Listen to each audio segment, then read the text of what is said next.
Benvenuto. Welcome to Cherry Hill Home Cooking. My name is Mark.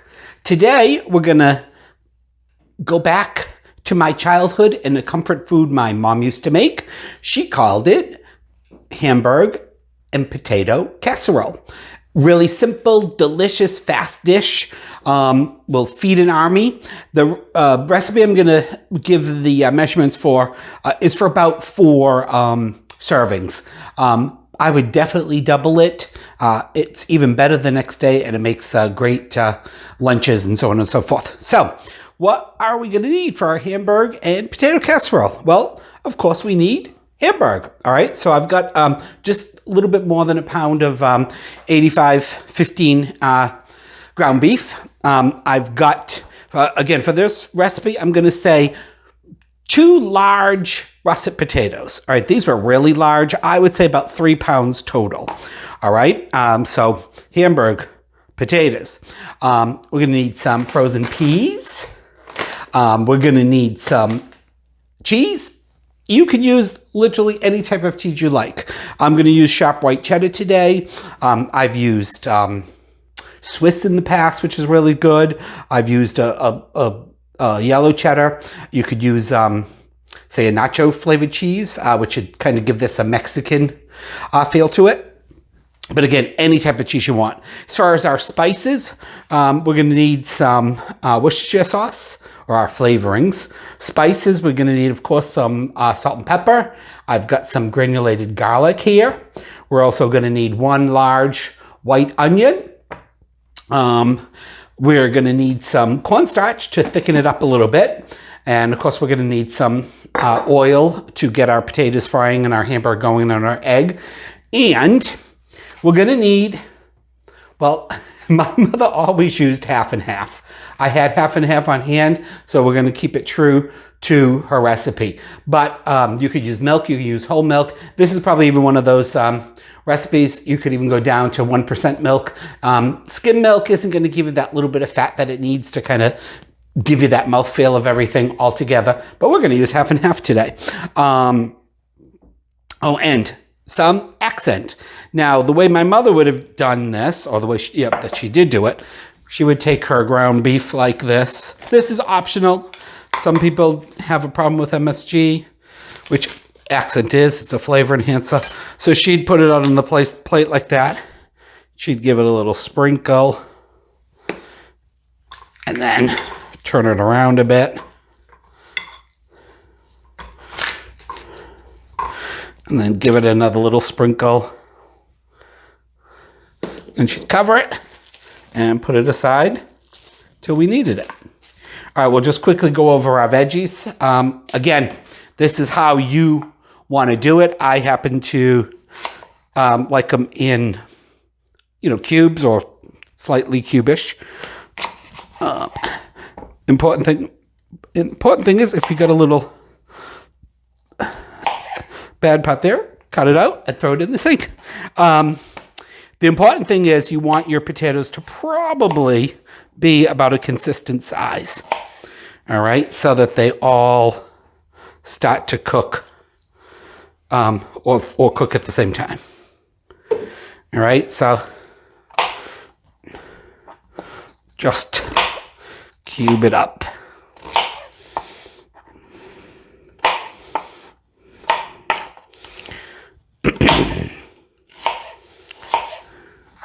Got the rest of them in this bowl over here.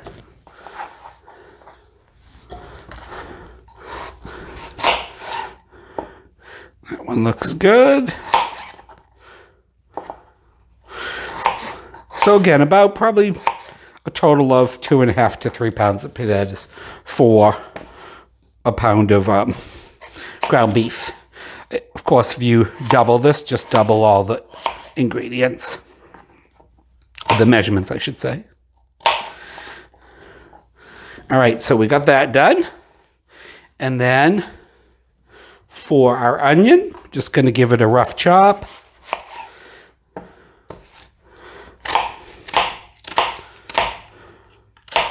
We're going to saute these a bit so they will, start to break down.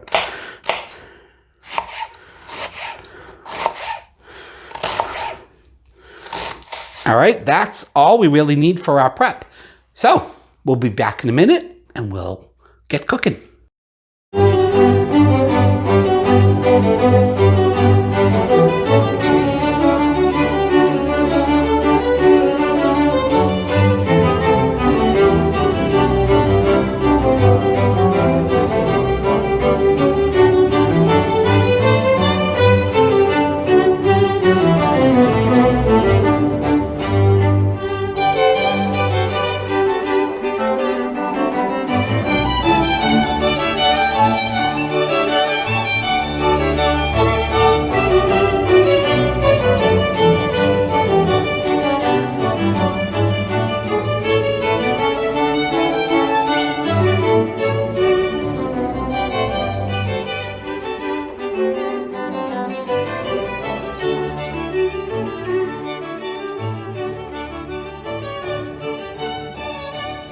All right, so now one thing I didn't mention in our introduction is for this recipe, you are going to need a pan that can go in the oven.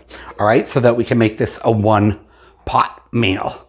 Alrighty, so we've got I've had my pan heating up, probably just enough to coat the bottom, because what we're going to do is, I'm going to turn that slightly because this is a heavy pan and this is not the best heating plate. So we've got all our peeled and chopped up potatoes, of course. So we are gonna start to get these brown. So let's get them coated in our oil. And so we're gonna start to cook them, as well as I'd like to get a nice little bit of caramelization on them.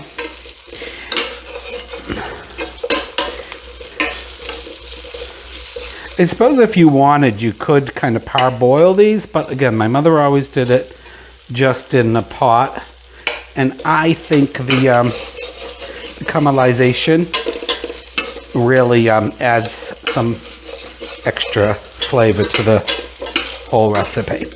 So this is kind of just like, you know, making fried potatoes or hash browns. Right now I'm just trying to get them coated in our oil. All right, so that's probably going to take a good 10 to 15 minutes.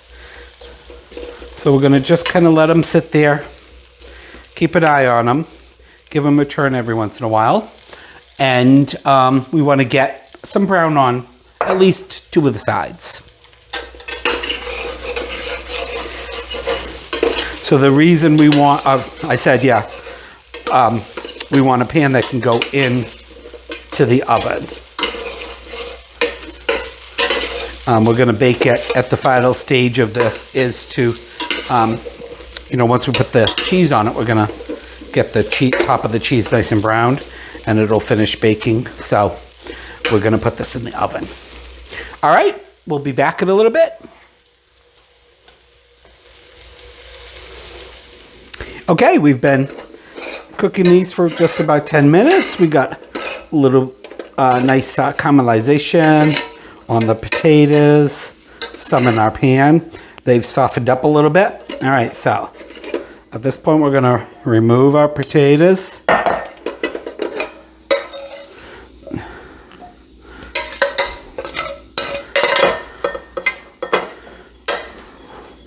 To a bowl.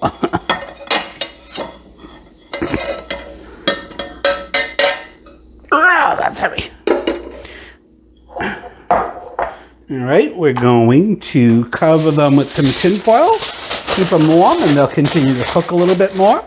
I'm going to add just a touch more olive oil. And let's get our onions in there.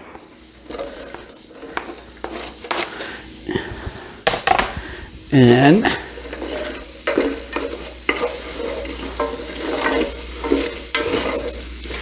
again, get them coated in the oil a bit.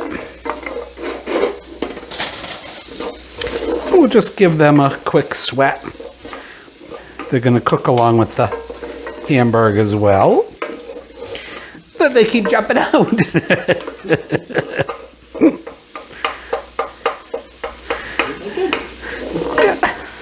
We got enough of that.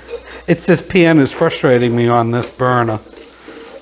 It's really too big for it. But we'll let that go for another 2 or 3 minutes, and then we'll come back when we put the hamburger in.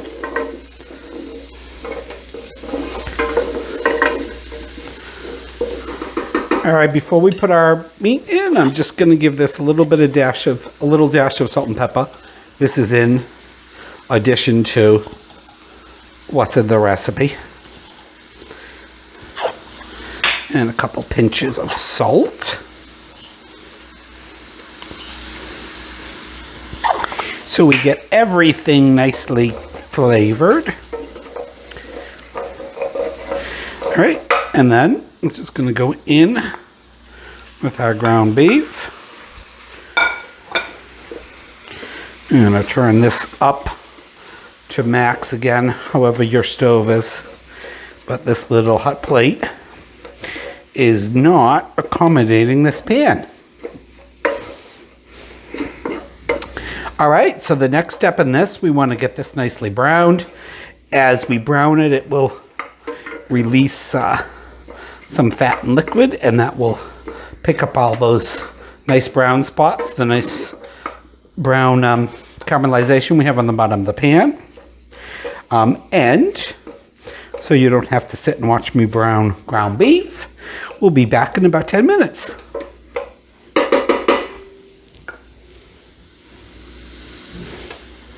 All right, our ground beef is all nicely browned. And you can see we've got all of that nice brown yumminess off of the bottom of our pan.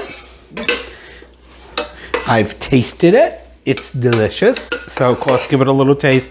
At this point, you just want to make sure it tastes good. We're going to add some more seasoning to it. So, all right. So then we're going to take we've got our garlic powder, our salt and pepper in here. Let's sprinkle that in there now. Give it a little toss around. And our Worcestershire sauce.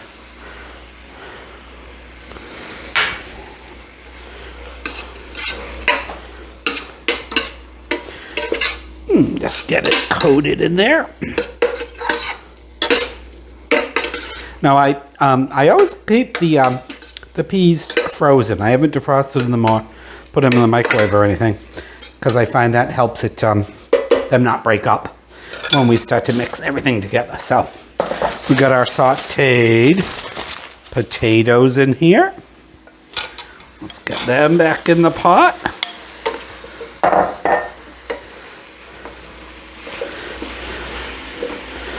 Get everything mixed together.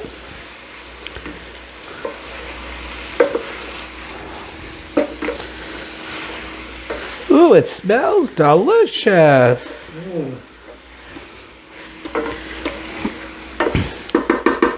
All right, we can throw our peas in.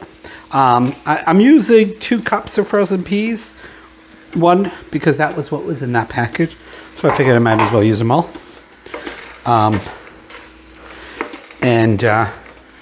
That's what my mother used. All right, so again, if you were going to make more, if you want to make this a bigger, I'll stretch a little bit longer, stretch a little further, add some more peas. All right, so we got our cornstarch in here. Oop, on the counter. See what happens when White's not watching what he's doing? We'll let that alone for a second. And then we're going to get this incorporated. And it will begin to thicken up. I've got my oven set to 350.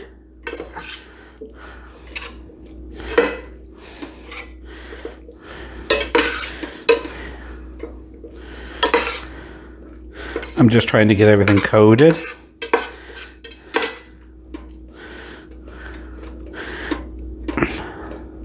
All right, now I'm just gonna make sure, I'm gonna, let this continue to saute for about 5 minutes. We wanna make sure everything gets fully heated through there. All right, so we'll be back in 5. All right, so we've been slowly bubbling here, sauteing for about 10 minutes. Everything's heated through. I'm going to give it a little taste. Oh, I did add another half a cup of half and half to it because I wanted it a little bit more saucy. So depending upon how saucy you want it, you might need to add a little bit more milk or water or whatever you use to maybe a tad bit more cornstarch. Delicious. I think it's good on the salt. If anybody needs some, they can add some. But I think it's good. All right, our next step is to cover the top with cheese. Again, I'm using a sharp white cheddar. You can use whatever your favorite cheese is. And you're probably going to need about a cup and a half, maybe 2, depending on how cheesy you want it.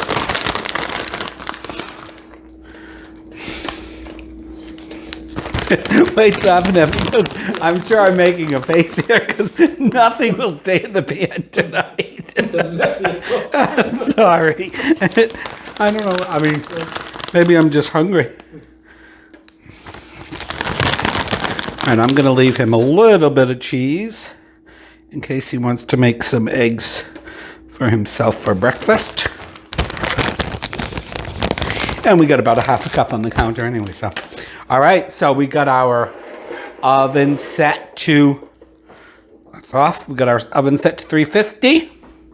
And our potatoes are pretty much done. But we also want them to finish cooking in the oven. So it's going to take a good 15, 25 minutes. You want it nice and golden brown. Or when it reaches the level of brownness you want. And if your potatoes are done, you're done. I'm going to put a Christmas kitchen towel over this because that's going to remind me not to reach in there without a pot holder on with that pan. I know I've said that a couple times when we cook, but when you put a frying pan in the oven, make sure you don't reach in to pull it out without a pot handle or a tire. Not a pot handle, what is it? Pot holder, yes. All right, guys, we'll see you in about 15 minutes. Okay, it's about where I want it. Mine has taken about 25 minutes to get to the stage I want, browned.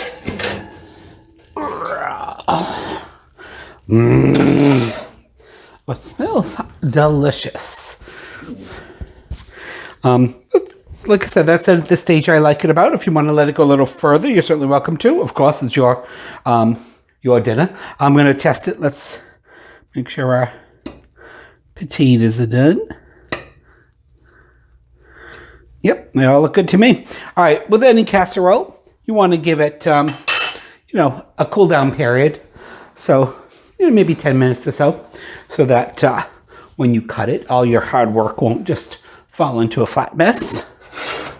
All right, guys, so there we got it. Hamburg and potato casserole.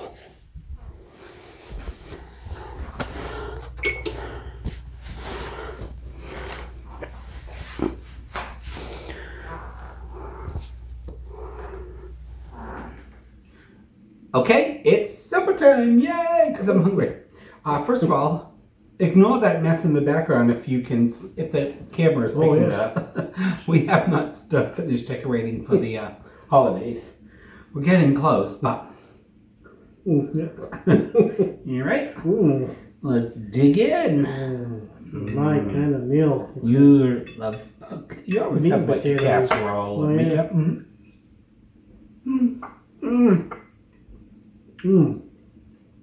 That's delicious. That is delicious. Yeah. It's just like when I was a kid. Delicious. Really agree. We're having this with a little green salad. Now that I kind of put that recipe together, I think I'd probably say it would serve 6. instead of 4. Maybe even, 8 good eaters, but definitely 4 really good eaters. So, Excellent. but at least I'm using the measurements that I'm going to put in the recipe. All right, well, I'm going to say thank you very much for watching our video. I hope you try this. If you like this recipe, let us know. I know I'm going to enjoy my dinner. Yes, please like, subscribe, and check out cherryhillhomecooking.com. See you on the next video. Bye. Absolutely delicious. It is, huh?